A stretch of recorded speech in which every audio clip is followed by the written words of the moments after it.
हरे कृष्णा, हार्दिक स्वागत आप सभी भक्तों का इस अक्षय आनंद कार्यक्रम में, जो कि आयोजित होने वाला है इस बार विशेष रूप से गोवर्धन धाम में, ब्रज धाम में, जहाँ पर अक्षय पात्र जयपुर ही नहीं, पूरे राजस्थान के प्रत्येक शहर से, प्रत्येक ब्रांच से भक्त लोग यहाँ पर आ रहे हैं अक्षय आनंदा 2025 में। और ये आयोजन बहुत ही खास होने वाला है, क्योंकि इस आयोजन में हम लोग ब्रज के महत्वपूर्ण स्थानों के दर्शन करेंगे और वहीं पर इस यात्रा के दौरान जो एक मिलन होगा सभी भक्तों का, सभी किचन के जो मेंबर्स हैं, जो अक्षयपात्र के अलग अलग किचन्स में वर्क करते हैं, सेवा करते हैं, उन सभी का। तो आप सभी का हार्दिक स्वागत इस अक्षय आनंद 2025 के कार्यक्रम में, जो कि इस बार आयोजित हो रहा है गोवर्धन धाम में। तो आइए इस यात्रा का ओरिएंटेशन हम लोग प्रारंभ करेंगे प्रार्थनाओं के साथ, क्योंकि यात्रा के दौरान किस तरह से हमको इसका यात्रा का पूरा सदुपयोग करना है, इस समय में क्या क्या हमको करना है, क्या नहीं करना है, और कैसे इसका पूरा लाभ ले सकेंगे, और वास्तव में ये अक्षय आनंदा को सफल बनाने में हम सभी को अपना संपूर्ण योगदान देना है। तो आइए हम इस ओरिएंटेशन को प्रारंभ करते हैं प्रार्थनाओं के साथ। नमो विष्णुपादाय कृष्णा पृष्ठाय भूतले श्रीमते भक्ति वेदांता स्वामिनिति नामिने। नमस्ते सारस्वते देवे गौरवाणी प्रचारिणे निर्विशेषा शून्यवादी पाश्चात देश तारिणे। जय श्री कृष्ण चैतन्य प्रभु नित्यानंदा श्री अद्वैत गदाधरा श्रीवासादि गौर भक्त वृंदा। हरे कृष्ण कृष्ण कृष्ण हरे हरे, हरे राम राम राम हरे हरे। श्री कृष्ण बलराम की जय, गुप्त वृंदावन धाम की जय, अक्षय आनंद कार्यक्रम की जय, अक्षय पात्र कार्यक्रम की जय। हरि हरि बोल। तो आप सब भक्तों का एक बार फिर हार्दिक स्वागत इस गोवर्धन धाम यात्रा, पूरी ब्रज धाम यात्रा अक्षय आनंद कार्यक्रम के अंतर्गत। तो ये यात्रा, कहते हैं कि ये कार्यक्रम केवल एक घूमने के लिए नहीं है, क्योंकि यहाँ पर हम लोग जा रहे हैं एक ऐसे स्थान पर जहाँ पर पूरे संसार से श्रद्धालु भक्तजन आते हैं, परिक्रमा लगाते हैं, प्रणाम करते हैं। तो उस धाम में जाने का सौभाग्य, कहते हैं कि ब्रज में यदि कोई जाता है तो भगवान और भगवान की आह्लादनी शक्ति राधा रानी कृपा बिना ब्रज में प्रवेश ही नहीं हो सकता। तो आज ब्रज में भक्तों के साथ, विशेष रूप से मंदिर के भक्तों के साथ, श्रील प्रभुपाद जी के शिष्यों के साथ, जो आज पूरा संसार में भगवत गीता का प्रचार कर रहे हैं, भगवान की वाणी का प्रचार कर रहे हैं, दुनिया की हर भाषा में, 87 भाषाओं में आज ये गीता प्रचारित हो रही है। 150 देशों से लोग यहाँ पर गोवर्धन आ रहे हैं। तो उन भक्तों के साथ ये यात्रा करने का सौभाग्य अपने आप में दुर्लभ है और विशेष भगवान की कृपा से ही संभव हो पाता है।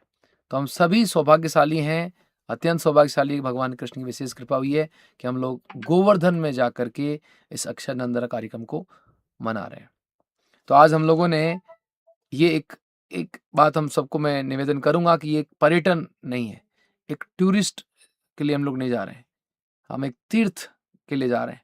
और जीवन में ऐसे सौभाग्य कभी कभी मिलता है तीर्थ यात्रा करने का, कि तीर्थ भी विशेष रूप से वहाँ भगवान का वो धाम, कहते हैं भगवान के बहुत सारे धाम हैं, पूरे भारतवर्ष में जाएंगे अनेकों धामों के आपको दर्शन मिलते हैं, लेकिन ये धाम वो है जहाँ पर स्वयं भगवान कृष्ण जो है लीलाएं करते हैं। कहते हैं कि भगवान ऐश्वर्य रूप में, जैसे एक होता है एक व्यक्ति का, जैसे प्रधानमंत्री का ऑफिस और एक प्रधानमंत्री का घर, तो ऑफिस में वो ऑफिशियल काम करते हैं और घर में जो है अपने परिवार के साथ रहते हैं, और घर में वो प्रधानमंत्री रूप में नहीं रहते हैं।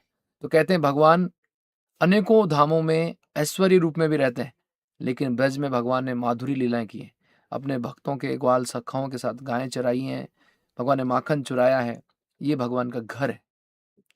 तो ब्रज जो है भगवान का घर है, जहाँ उन्होंने अपनी बाल लीलाएं करी हैं, अपने बाल सखाओं के साथ घर में रहे हैं। तो भगवान के घर में जा रहे हैं, और भगवान के घर में जाने का तात्पर्य है कि भगवान की विशेष कृपा।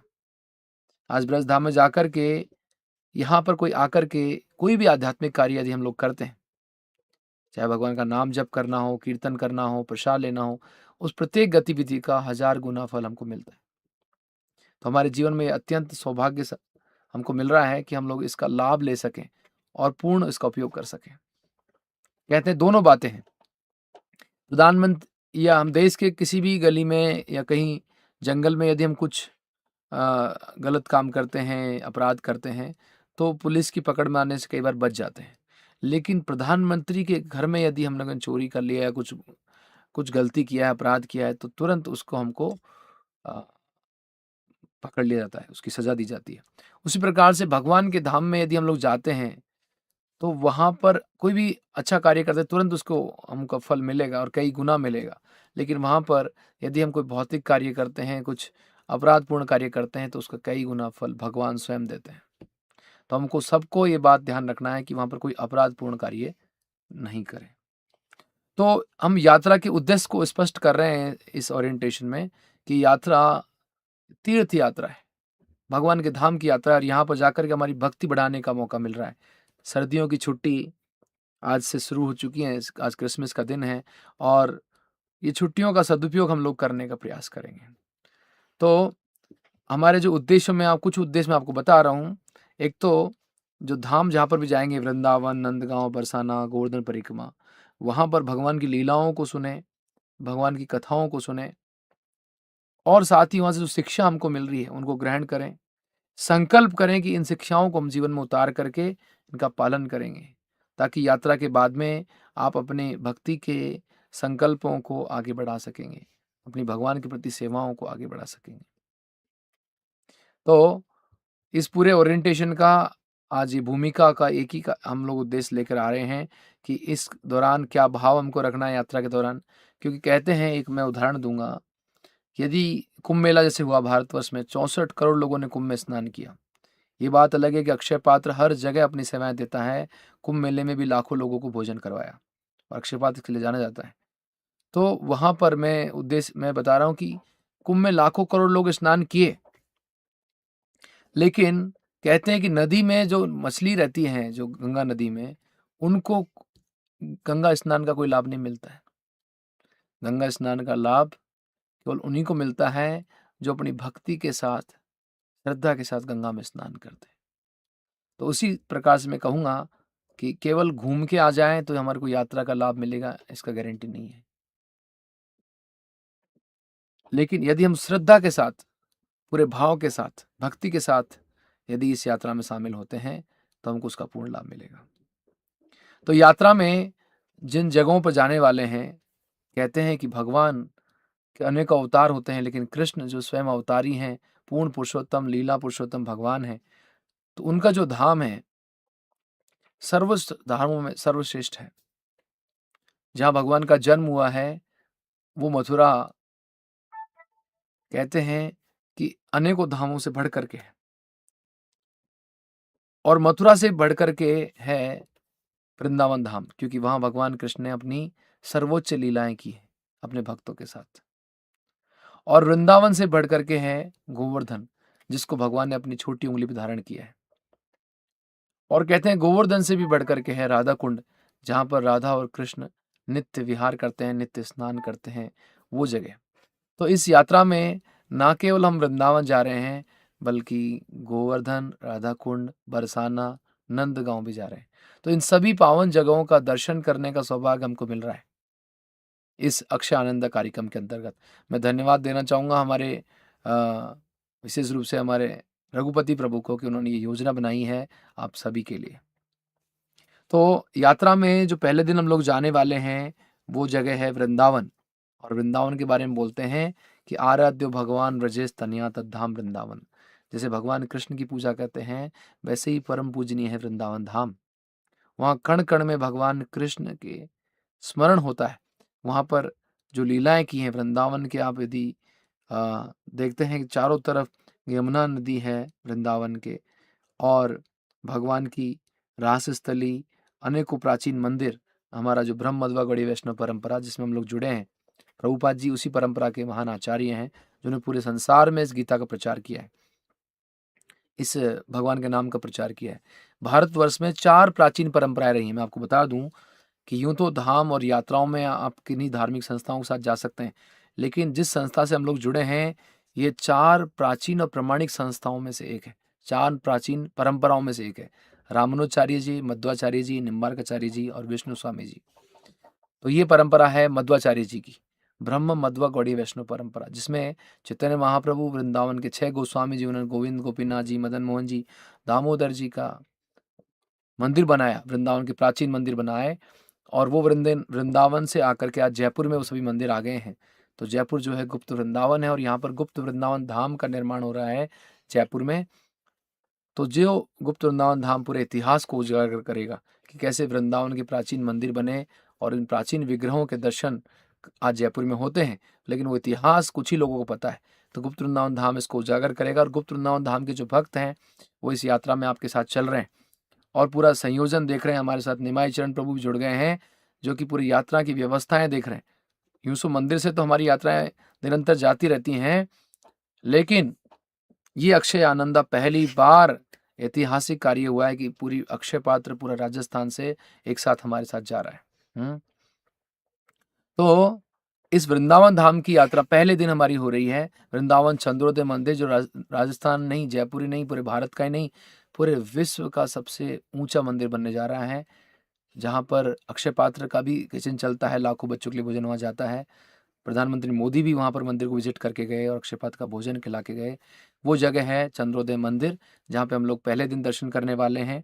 वहाँ भगवान कृष्ण की लीला हुई है, छठी करा वो जगह का नाम है। छठ की रात को भगवान कृष्ण वहाँ शयन किया, तो बहुत ही पवित्र जगह है वो, जहाँ पर हम लोग जाने वाले हैं चंद्रोदय मंदिर में।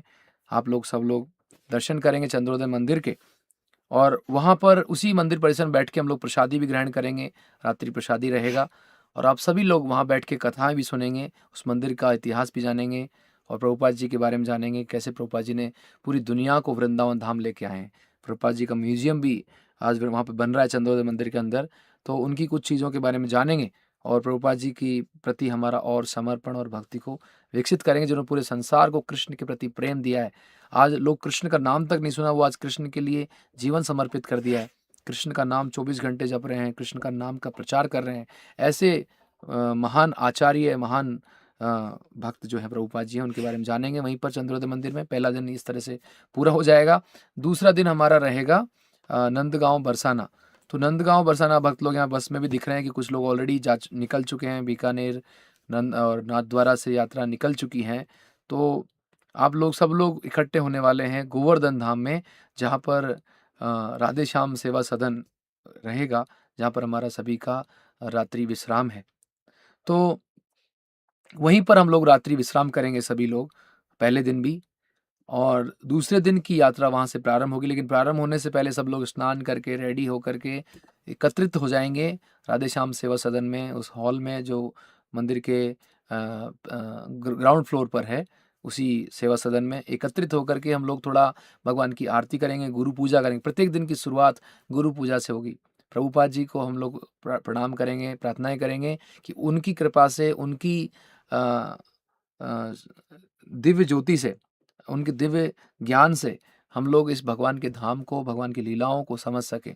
तो उनके दिव्य ज्ञान पर हम लोग थोड़ा प्रार्थना करेंगे और उनके दिव्य ज्ञान के कुछ बिंदु हम लोग चर्चा करेंगे, ताकि इस धाम को और लाभ को, यात्रा का लाभ ले सकें हम लोग। तो गुरु पूजा होगी शुरुआत में और उसके बाद थोड़ा-सा नंदगांव बरसाना जो दूसरे दिन जाएँगे, उसके बारे में थोड़ी चर्चा होगी। तो नंद बाबा का घर, कहते हैं कि भगवान कृष्ण जहाँ माखन चुराया, जहाँ गाय चराई, वो घर उनका 2 घर है नंद बाबा के। एक घर है गोकुल में, जहाँ बचपन में भगवान कृष्ण रहे और बड़े होने के बाद नंद बाबा चले गए नंदगाँव। तो नंद कहते हैं कि ब्रज में, ब्रज भाषा के लोग बोलते हैं कि अ, वृंदावन सो वन नहीं और नंदगाँव सो गाँव। तो वृंदावन जैसा कोई वन नहीं है, सबसे पवित्र वन और सबसे सर्वोच्च वन है वृंदावन।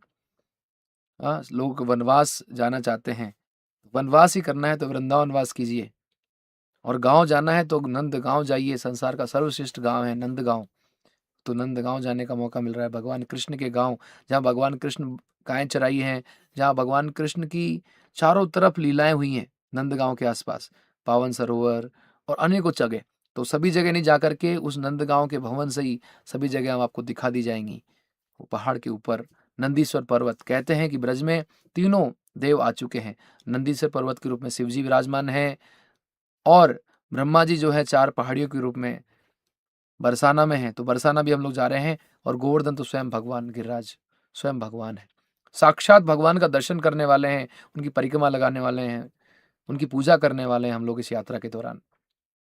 तो नंदगांव हम लोग बरसाना सुबह जाएंगे। सबसे पहले हमारा बरसाना रहेगा। बरसाना में 4 पहाड़ियों में जो लाडी लाल जी का मंदिर है, जहाँ पर विराजमान है श्रीमती राधा रानी, जो कि भगवान कृष्ण की अत्यंत प्रिय है, राधे वृंदावनेश्वरी प्रणमामि हरि प्रिय, हरि को जो अत्यंत प्रिय है, भगवान की सर्वोच्च आराध्य शक्ति भगवान की, वो उनसे प्रेरणा लेंगे कैसे कृष्ण को प्रिय कर।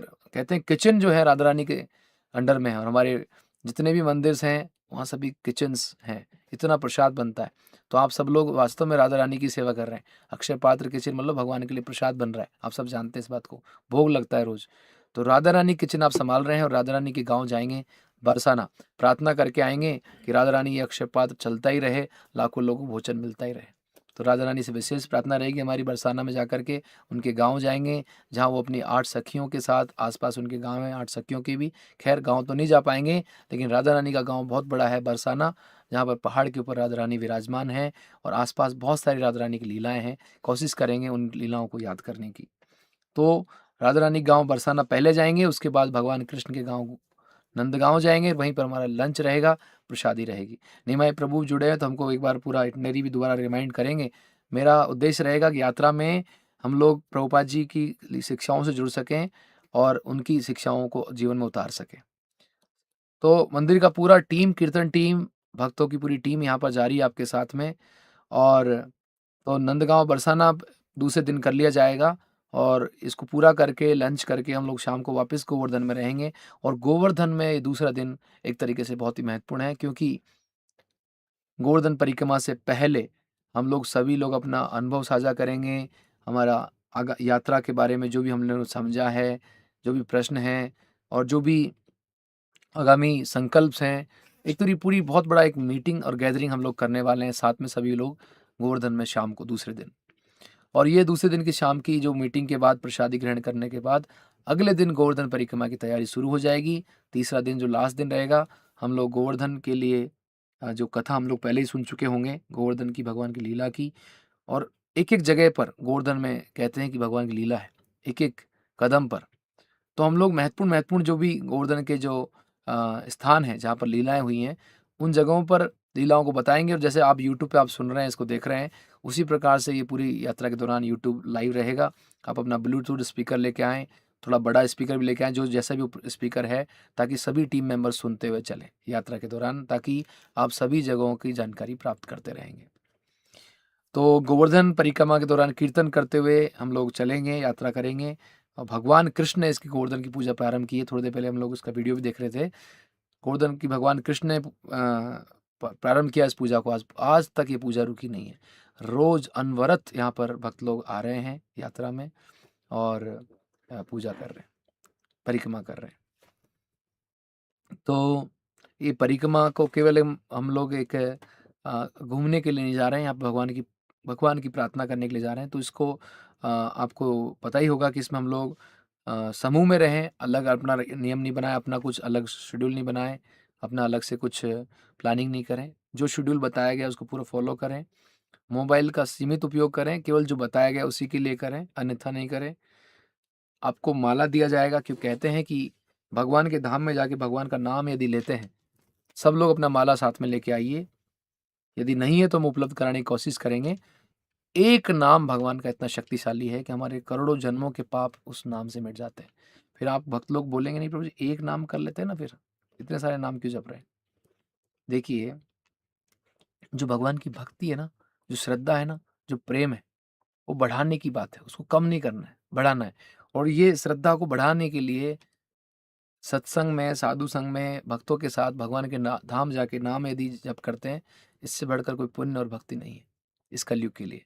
कलयुग केवल नाम आधारा, हमारे सारे पुराण कह रहे हैं। और इसलिए मैं आपको बार बार बोलूँगा कि आप केवल इस यात्रा में केवल घूमने नहीं जा रहे हैं। 16 माला कम से कम रोज करना है आपको। सबके पास माला है, कोई काम नहीं है, कोई प्रोडक्शन नहीं है, कोई अक्षयपात्र किचन नहीं चल रहा है। आप सब लोग नाम जप करने के लिए जा रहे हैं, नाम कमाने के लिए जा रहे हैं, क्योंकि इस संसार में ये मौका सबको नहीं मिलता है कि भगवान का नाम ले लें। भगवान की कृपा से ही भगवान का नाम ले पाते हैं। तो आज भगवान की कृपा है कि उनके धाम में जाके उनका नाम ले पाएंगे, उनकी सेवा कर पाएंगे। और नाम सेवा जो है भगवान की सबसे बड़ी सेवा है, ये करने का सौभाग्य मिलेगा।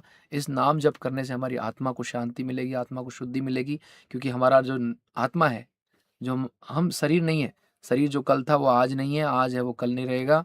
हम एक आत्मा है, भगवान के अंश है। तो ये हमको समझना होगा, हम कौन हैं, कृष्ण कौन है, उनसे रिश्ता क्या है, वो हमारे, हाँ, तो हमारे रिश्ते को निभाना है। कृष्ण जो हमारा 24 घंटे पालन कर रहे हैं, हमारे पिता हैं, परम पिता हैं, उन्होंने हमें मौका दिया है, अपने धाम बुलाया है। तो उनके लिए आज हम लोग अक्षयपात तो उनके लिए चला ही रहे हैं, भगवान कृष्ण की आज्ञा से, हाँ, प्रभुपाद जी की आज्ञा से। और अक्षय पात्र का जो भोजन पकाने के लिए जो भक्ति हमको चाहिए, लाखों लोगों तक और पहुंचाना है, तो हमको ये भक्ति बढ़ा के आनी है वहां पर, ताकि हम लोग और अच्छे से कर पाएंगे। एक श्रद्धा, कहते हैं कि भगवान भोग उन्हीं के हाथों से लेते हैं जो भक्त होते हैं। तो आप सोचिए, 56 भोग भगवान ने विदुर जी के त्याग दिए, उनके दुर्योधन के त्याग दीजिए। महाभारत से पहले दुर्योधन ने सोचा कि भगवान कृष्ण को मैं पटा लेता हूँ, उनको अपने साथ में मिला लेता हूँ, ताकि मैं महाभारत का युद्ध जीत जाऊंगा। 56 भोग बनाए, भगवान कृष्ण नहीं खाए, लेकिन जब विदुर जी ने खिलाए तो भगवान ने खा लिए। तो आज भगवान को भूख की कमी नहीं है, अक्षय पात्र में भगवान प्रसाद ग्रहण कर रहे हैं, क्योंकि हम लोग श्रद्धा से भगवान के लिए बना रहे हैं। प्रभुपाद जी ने उसको लिया और आज उसका प्रसाद सब जगह बट रहा है। तो इस तरीके से पूरी यात्रा के दौरान हम लोग पूरा तरह से तैयार रहें, जो बताया जा रहा है उन नियमों का पालन करें, डूज एंड डोंट्स का पालन करें, क्या करना है नहीं करना है। तो मैंने करने के लिए खास बात, सबसे पहले तो माला जप करना है, तिलक लगा के आना है, 2 तो बिल्कुल मिनिमम हो गया। तीसरा, कचरा नहीं फैलाएं, आवाज़ नहीं करें, अशांति नहीं फैलाएं, और जहाँ पर शिकायत नहीं करें, मोबाइल नहीं चलाएं, अलग से समूह नहीं बनाएं, अलग से ग्रुप नहीं बनाएं, ग्रुपिज्म नहीं रखें। पूरा एक ग्रुप है, एक ही ग्रुप, अक्षय पात्र। सब अक्षय पात्र की ड्रेस पहन के आ रहे हैं, अक्षय पात्र का नाम रोशन करके आना है। भगवान के धाम जा रहे हैं, सबको दिखाई दे रहा है अक्षय पात्र के लोग हैं, अक्षय पात्र के लोग हैं। नाम खराब नहीं करना है अक्षय पात्र का। आप सब लोगों को शांति के साथ, श्रद्धा के साथ, भक्ति के साथ इस यात्रा में शामिल होना है। और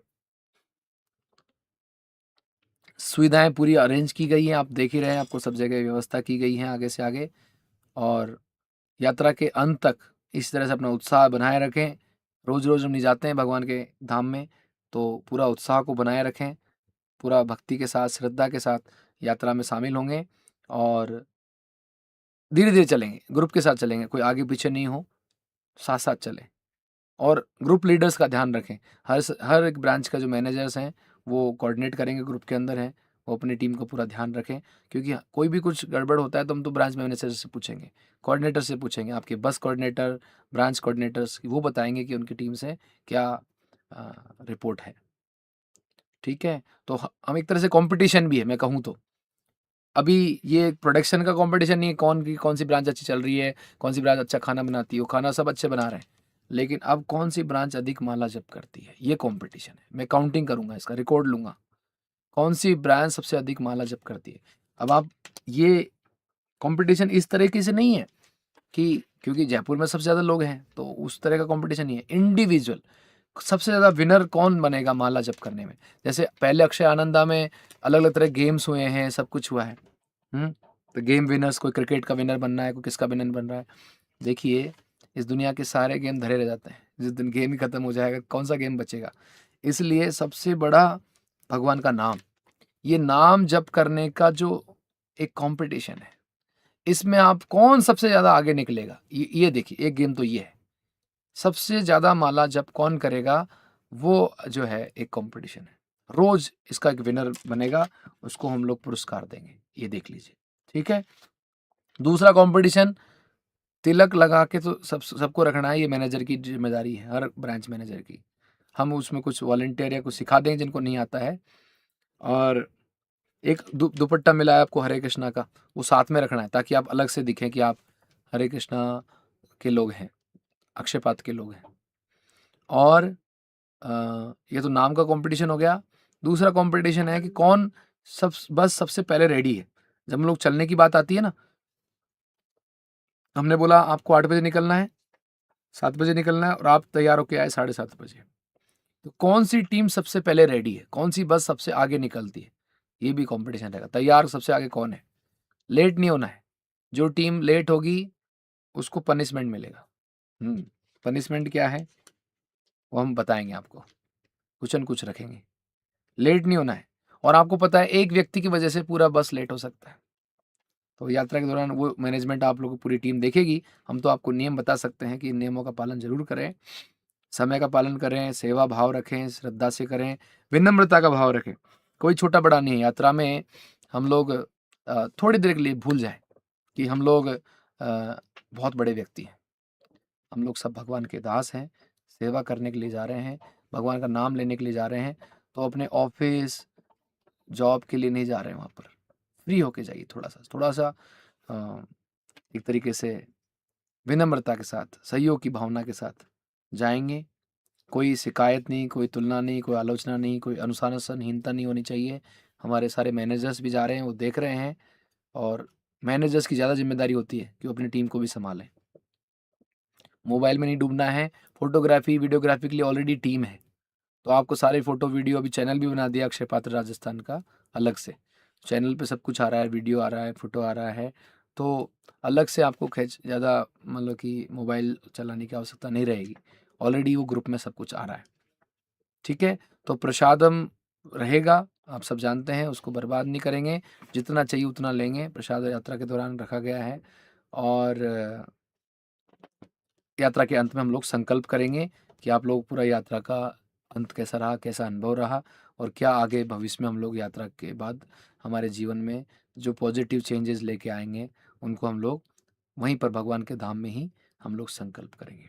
तो इतनी श्रद्धा विकसित हो जाए हमारी यात्रा के समापन होने तक कि आप एक, कहते हैं, कृष्ण भगवान को अपने हृदय में बिठा करके उनकी धाम से अपनी भक्ति को लेकर के आए।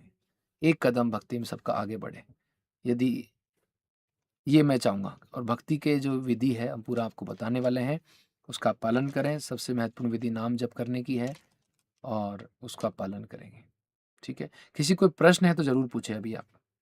कोई प्रश्न किसी का, आप में से किसी को प्रश्न है जो सभी के लिए हो सकता है, किसी आपके लिए नहीं तो आपकी टीम के लिए, आपके ब्रांच के लिए एप्लीकेबल हो, तो आप प्रश्न पूछ सकते हैं। हैंड रेज कर सकते हैं, अनम्यूट कर सकते हैं। आपको अनम्यूट के लिए अलाउ कर रहे हैं हम लोग। You can unmute yourself and ask the question. Yes, anybody?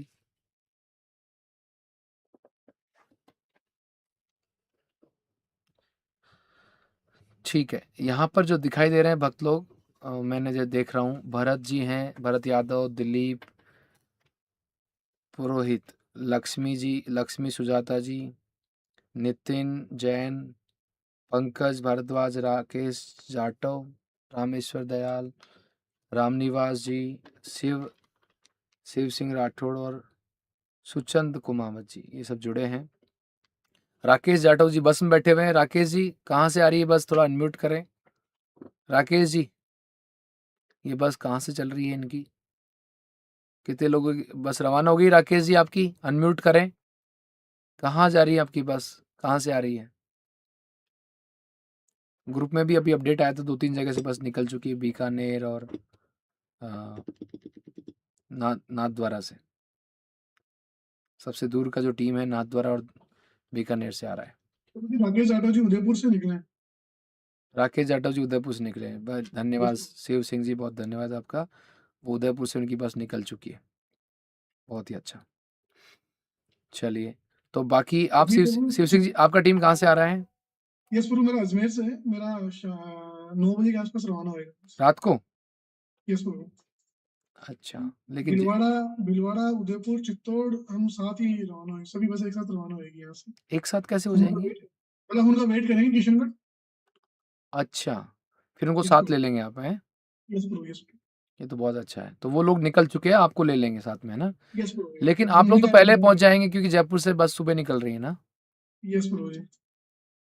ठीक है, जयपुर वाली बस सुबह निकलेंगी। अभी उदयपुर से रवाना हो गई बस, नाथद्वारा से हो गई है। हुँ। 5 बजे चित्तौड़ से हो जाएगी और 6 बजे भीलवाड़ा से हो जाएगी रवाना। बहुत ही अच्छा है, बहुत ही अच्छा है। और बीकानेर वाली ऑन द वे है ऑलरेडी। बहुत अच्छा। तो चलिए ये सारी जानकारी तो आपके पास है ही शिव सिंह जी और यस ब्रो। मैं यात्रा का जो चर्चा हुआ उसमें आपको कोई प्रश्न है उसमें संबंधित? शिव जी शिव जी? यस प्रभु जी। कोई चर्चा हुआ उसमें कोई प्रश्न आपका? नहीं प्रभु, अभी तो नहीं है ऐसा कुछ। काफ़ी अच्छा मार्गदर्शन रहा प्रभु आपके द्वारा। चलिए, तो हमें ऐसा बस हमने भी आपसे द्वारा जो आज मेरे को तो ये ज़्यादा से ज़्यादा भगवान का वहाँ पे नाम लें, जप करें, ये ज़्यादा अच्छा रहेगा। इस टूर का भी मतलब यही निष्कर्ष निकलता है कि भाई ज़्यादा से ज़्यादा हम भगवान के प्रति समर्पित होके उनका नाम लें। बिल्कुल, यही बात प्रेरणा देनी है सबको। आपकी यस पूरी प्रभु। टीम के पास जपमाला है, दे रखी है? यस प्रभु जी, यस। हाँ, वो लेके आएँ। तो बैग है या ऐसे माला ही है केवल? प्रभु जी कुछ के पास में माला के साथ में बैग भी है और कुछ के लिए